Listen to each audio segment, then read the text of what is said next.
27. minut susreta, Bosna i Hercegovina, Sjeverna Makedonija 1:1.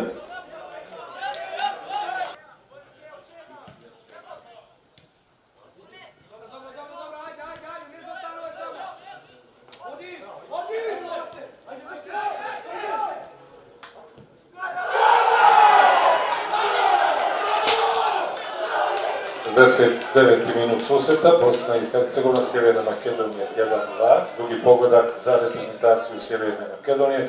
Postigao ga sa brojem 18 Vasko Papalijski.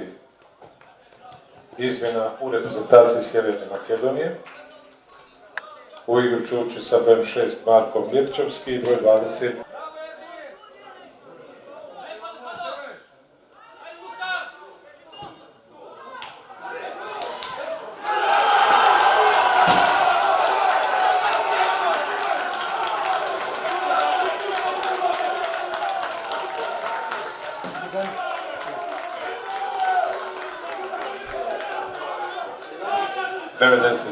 Minut, Bosna i Hercegovina